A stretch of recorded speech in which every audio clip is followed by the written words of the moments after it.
The old prison in Lashkar is a grim place. Built by the Russians in the 1980s, hundreds of criminals and political prisoners, including Taliban, have been thrown in here and left to rot. Over the years, they've turned their cage into a shanty town of mud huts and tents. Inside, there are no guards, no official control. The prisoners police themselves. The guards watch over them warily and from a distance.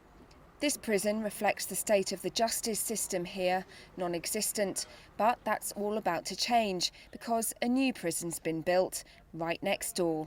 Behind these old prison walls are 400 detainees, but soon they'll be moving through this gate into the new prison where facilities meet international standards, and that should contribute significantly towards improving the rule of law.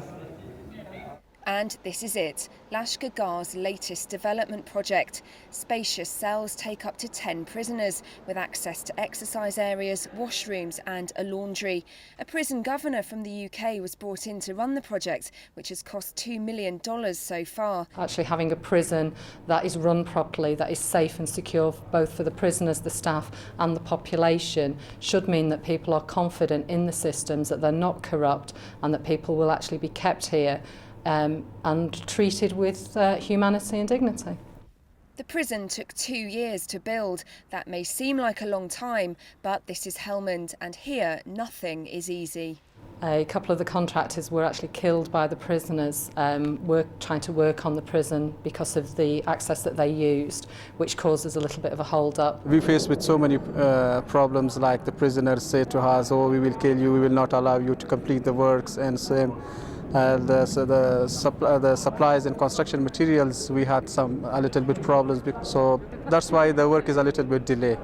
Moving the prisoners is a major operation and it takes several days. The prisoners are searched thoroughly before being allowed through.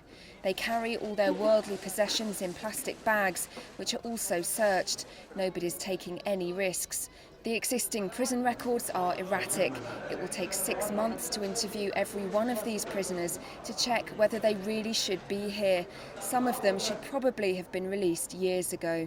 There's not a lot of record keeping here, and so this move enables us to establish a real record for the first time of who's in the prison, why they're there and how long they're meant to be there. There are a small number of women prisoners too. They're segregated from the men behind this wall, but many of them shouldn't even be here. There are women who are in the prison because of adultery. There are women who are in the prison because they are victims of domestic violence because there is nowhere else to go. And these women, increasingly we are hearing stories about women turning up at the Department of Women's Affairs, for example. So everybody really has to work together now to start to address this as an issue. We were allowed to see for ourselves the terrible conditions left behind in the old prison. Filthy and squalid, some of the men lived here for years with no washing facilities and no sanitation.